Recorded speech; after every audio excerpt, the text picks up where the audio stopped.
Brought to you by V-Guard, co-powered by Sensodyne. Adishakti Tuljabhavani उभय हिंदुस्थानचा आराध्य दैवत छत्रपती शिवाजी महाराज आणि छत्रपती शिवाजी महाराजांनी या महाराष्ट्राच्या मातीतल्या माणसाला जगावं कसं हे शिकवल्यानंतर याच मातीतल्या माणसाला शेवटच्या श्वासापर्यंत लढावं कसं हे शिकवणारे छत्रपती संभाजी महाराज यांच्या पवित्र स्मृतींना अभिवादन करतो। आज महाविकास आघाडी इंडिया आघाडीचे अधिकृत उमेदवार भास्करजी भगरे यांच्या प्रचाराच्या निमित्तानं आयोजित केलेल्या या प्रचार सभेसाठी उपस्थित असणारे देशाचे नेते आदरणीय शरदचंद्रजी पवार साहेब, राष्ट्रवादी काँग्रेस पक्ष शरदचंद्र पवार पक्षाचे प्रदेशचे अध्यक्ष जयंतरावजी पाटील साहेब, त्यांना कायम संघर्षाचं एक प्रतीक म्हणून आज महाराष्ट्र बघतो ते अनिलजी देशमुख साहेब, युवकचे प्रदेशचे अध्यक्ष महबूबभाई शेख, श्रीराम शेटे साहेब, हेमंतजी टकले साहेब, व्यासपीठावरील सर्वच मान्यवर, कारण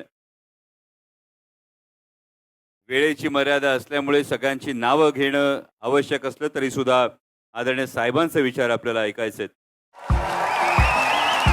देखिए, उनका काम है अफवाह से गर्मी बढ़ाना और हमारा काम है माहौल को ठंडा रखना। हमारा नेता कैसा हो जो माहौल को रखे ठंडा वैसा हो। अब की बार वी गॉट एयर कूलर का चमत्कार। पण खरं तर आज येत असताना अनेक भावना मनात होत्या।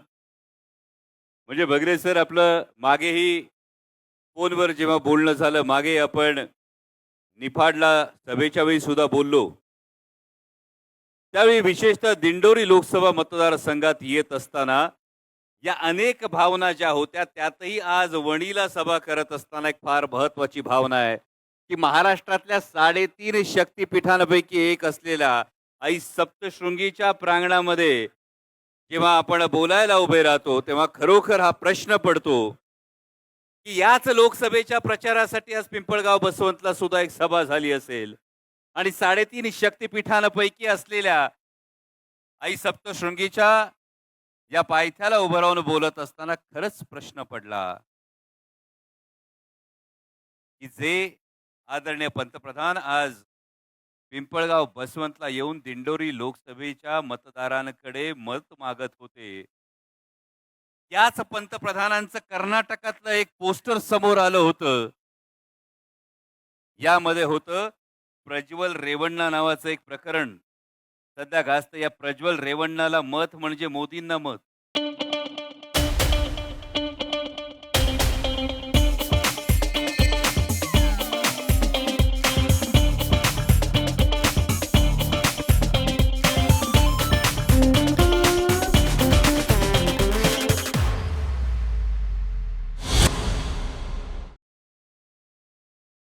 आणि हा जेव्हा प्रश्न निर्माण होतो, तेव्हा इथं उभं राहून नेमका हा प्रश्न विचारणं फार गरजेचं ठरतं की ज्या मातृशक्तीला आम्ही वंदन करतो, ज्या मातृशक्तीला आम्ही देवता मानतो, तिथल्या 250 पेक्षा जास्त माता भगिनींवर बलात्कार करू शकणारा एक उमेदवार ज्या पक्षाकडे असतो आणि त्या उमेदवाराच्या प्रचारार्थ देशाचे पंतप्रधान ही गोष्ट जेव्हा सांगतात, तेव्हा देशातल्या प्रत्येक नागरिकानं विचार करणं गरजेचं आहे की यत्र नार्यास्तु पूज्यते रमन्ते तत्र देवता, असं आम्ही म्हणतो खरं, पण ज्या भारतीय जनता पक्षानं या पद्धतीनं लोकांना उमेदवारी दिली असेल, या भारतीय जनता पक्षाला मत मागत असताना त्यांनी खरं तर आपल्याला नैतिकता आहे का याचा विचार करावा। ज्या आमच्या लेकींनी आंतरराष्ट्रीय कुस्तीमध्ये पदकं मिळवली होती, या माता भगिनींना स्वतःच्या वर झालेल्या अन्यायावर जेव्हा आंदोलन करत होते, तेव्हा रस्त्यावरून फरफटत नेताना याच देशानं बघितलं होतं। आणि हे बघत असताना भावांनो, हे विसरून चालणार नाही की मग हे जर दुटप्पी चेहरे होत असतील तर हे दुटप्पी चेहरे का होतात याचा विचार करावा लागेल। विशेषतः दिंडोरी लोकसभेत तर जयंत पाटील साहेब, एक मी फार महत्वाचा प्रसंग अनुभवला होता। कारण जेव्हा 2 डिसेंबरला कांद्याला आमचा भाव होता 40-45 रुपये किलो होता का नाही?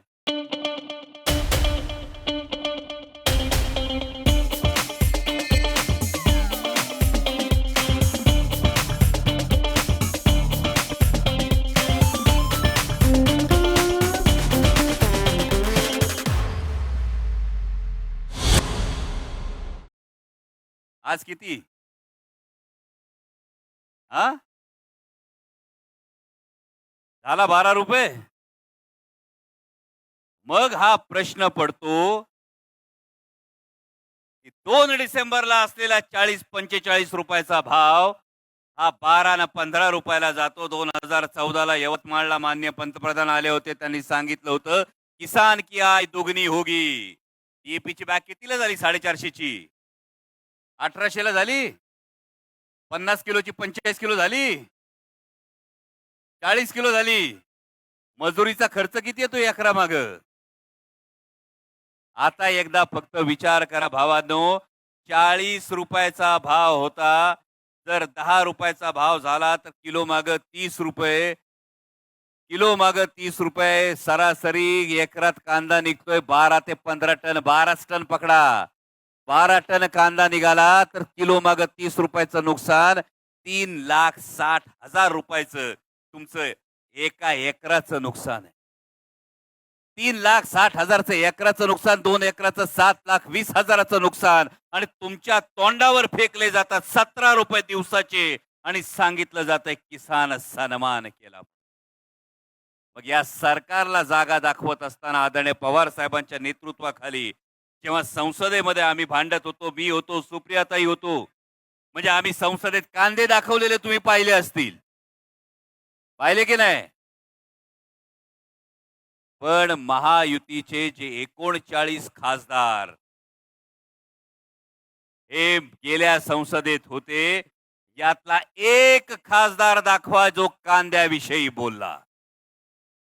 आणि जर कांद्याविषयी जर कोण बोललं नसेल तर आम्हाला खरंच प्रश्न पडला की कॅबिनेटच्या बैठकीत मंत्र्यांनी तरी बोलायला पाहिजे होतं का आमच्या कांदा उत्पादक शेतकऱ्याच्या ताटात माती कालवू नका म्हणून. पण असं कोणी बोललं? मग असं कोणी बोललं नाही तर मला प्रश्न पडला. आल्यानंतर मी प्रचाराचे काही पोस्टर बघितले. हे पोस्टर बघितल्यानंतर टकले साहेब मला फार गंमत वाटली. उमेदवाराचा फोटोच नाही. मत मागितलं जातंय ते माननीय पंतप्रधानांच्या नावावर. आणि मी येताना आता पिंपळगाव बसवून आलो. येताना एक जण लई वेळ शेतकरी फोटोकडे बघत बसला होता. त्याला कळानाच उमेदवार नक्की कोण हे त्याला कळाना, म्हणून डोकं खाजून खाजून तो म्हटला, अरे या बाबांनी आमच्या कांद्याची निर्यात बंदी केली. 2014ला जेव्हा आले होते तेव्हा आवर्जून सांगितलं कि बचपन से जो प्याज खाया है वो आपकी मेहनत का प्याज खाया है. आणि मग त्या कांदा उत्पादक शेतकऱ्याच्या मनात प्रश्न निर्माण झाला की 10 वर्षात असं काय बदललं की आज पिंपळगाव बसवंत मध्ये कांद्याचा क सुद्धा उच्चारला गेला नाही. हा प्रश्न खरं तर तुमच्या मनात निर्माण झाला पाहिजे. जी शेतकऱ्यांची अवस्था आहे तीच आमच्या आदिवासी बांधवांची अवस्था आहे. आज झारखंड सारखं राज्य, झारखंड मध्ये काय झालं आपण बघितलं. झारखंडचे मुख्यमंत्री हेमंतजी सोरेन त्यांना एका छोट्याशा आरोपाखाली थेट मुख्यमंत्र्याला, एका राज्याच्या मुख्यमंत्र्याला डांबलं जातं आणि पैशाचं आमिष दाखवून सरकार बदलता येतं का, सरकार पाडता येतं का, पक्ष फोडता येतात का याचा विचार केला जातो. पण मी आभार मानेन झारखंडच्या त्या आदिवासी बांधवांचे, त्यांनी देशाला दाखवून दिलं की आदिवासी बांधव जो जल जंगल जमीन याच्यावरचा अधिकारी आहे तो अशा गोष्टींना बधत नाही, हे त्या आदिवासी बांधवांनी दाखवून दिलं. आता शिरूर लोकसभा मतदारसंघातली खर तर निवडणूक करून आलोय आणि आदरणीय साहेब, खरोखर जुन्नर असेल, आंबेगाव असेल, खेड असेल, तिन्ही तालुक्यातल्या आपल्या आदिवासी बांधवांनी ठामपणे महाविकास आघाडीच्या पाठीमागे उभं राहण्याचा जो निर्णय घेतला हा मतपेटीतून दिसत होता. आणि हा दिसत असताना खरोखर प्रश्न निर्माण झाला की भले भले चरा चरा वाकत असताना माझा या देशाचा मूळ निवासी माझा आदिवासी बांधव ठामपणे उभा राहतो, कारण त्याच्या समोर बिरसा मुंडा, तंट्या भील आणि राघोजी भांगरेंचा आदर्श असतो. कारण यांच्यापैकी कुणीही समोर बलिष्ठ राजवट दिसत होती तरी सुद्धा त्याच्या समोर गुडघे टेकले नाहीत, तर आपल्या मातीसाठी आणि आपल्या माणसांसाठी संघर्ष केला. हा आपला आदर्श आहे आणि तो आदर्श या आत्ताच्या संघर्षात सुद्धा सोडून चालणार नाही. जास्त वेळ घेणार नाही, पण भावांनो, आपला नंबर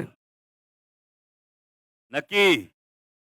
कारण महाराष्ट्रात जे काही झालं, शिवसेना असेल, राष्ट्रवादी काँग्रेस पक्ष असेल, यांच्या बाबतीत जे काही झालं, आता जवळपास 4 टप्प्याची निवडणूक पार पडली. 4 टप्प्याची निवडणूक पार पडल्यानंतर अबकी बारचा नारा देणारे, अबकी बार तडीपार आहेत हे 100% खरंय, अबकी बार हद्दपार आहेत हे 100% खरंय. आणि त्यामुळं देशात परिवर्तन होतंय.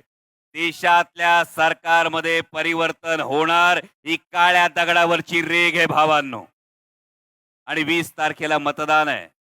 माननीय पंतप्रधान आले होते, आज तुमच्या मतदारसंघात आले होते का नाही? पंतप्रधानांच्या काही गोष्टी ऐकायच्या असतात. मोठा माणूस, मोठं पद, ऐकायला पाहिजे आपण. पण काय ऐकायचं? माननीय पंतप्रधानांनी सांगितलं होतं 2014ला मतदानाला जात असताना गॅस सिलेंडरला नमस्कार करून जा. सांगितलं होतं की नाही पत्रकार बांधवांनो? आता 20 तारखेला जाताना 3दा नमस्कार करायला लागेल. 400चा 1200 झाला तर 3दा नमस्कार करून जावं लागेल. त्यामुळे गॅस सिलेंडरला नमस्कार करून जा. 2 कोटी रोजगार जे देणार होते, त्या 2 कोटी रोजगाराच्या ऐवजी आपल्या कुटुंबातला, आपल्या नात्यागोत्यातला, आपल्या शेजार पाजारचा जो कोण बेरोजगार पोरगा असेल ना, त्याच्या चिंतेचे भाव त्याच्या चेहऱ्यावरचे बघून जा. महागाईनं होरपळलेल्या आपल्या माता भगिनीला एकदा विचारून जा आणि मत टाकायला जा. ईव्हीएम ला 3 नंबर दाबण्याशिवाय आपल्या समोर पर्याय नाही, ही गोष्ट तुम्हाला कळून चुक. आणि जाता जाता शेवटी फक्त एक सहज सुचलं येता पिंपळगाव बसवंतला, ती गोष्ट फक्त मनात ठेवा. कारण येता पिंपळगाव बसवंतवरून येतो. येताना काही झेंडे दिसले, झेंड्यावरचं कमळ दिसलं. येताना काही रस्त्यांना झेंडे दिसले, झेंड्यावरचं कमळ दिसलं. पण झेंड्यावरचं कमळ कोमेजलेलं होतं, कांद्याच्या चिखलात रुतलं होतं. झेंड्यावरचं कमळ कोमेजलेलं होतं, कांद्याच्या चिखलात रुतलेलं होतं. कांद्याबरोबर स्वप्न होती, कांद्याबरोबर भावना होती, कांद्याबरोबर मेहनत होती. पण तुमच्या निर्यात बंदीच्या निर्णयानं आमचं गणित फसलं होतं. तुमच्या चुकीच्या धोरणापायी आमचं नशीब बसलं होतं. याच मेहनतीचा उल्लेख करत 14 साली मत मागितलं होतं. याच मेहनतीचा उल्लेख करत, आठवत असेल तुम्हाला, याच मेहनतीचा उल्लेख करत 14 साली मत मागितलं होतं. पण आज मात्र त्या कांदा उत्पादकाला चकार शब्दानं पुसलं नव्हतं. शेतकऱ्यांना डांबून ठेवून, तुम्ही शेतकऱ्यांना डांबून ठेवून आमचा आवाज दाबणार नाही. कमानीवरचं नाव झाकलं तरी पवार साहेबांचं काळजावरचं नाव पुसणार नाही. आणि म्हणूनच कांदा उपटणाऱ्या हातांचं ठरलंय यंदा कमळाचं फूल उखडून फेकायचंय. आणि तुतारी वाजवणाऱ्या माणसाला दिमाखानं संसदेत पाठवायचंय. जाता जाता फक्त एकदाच विचारतो, आपला नंबर, आपली निशाणी.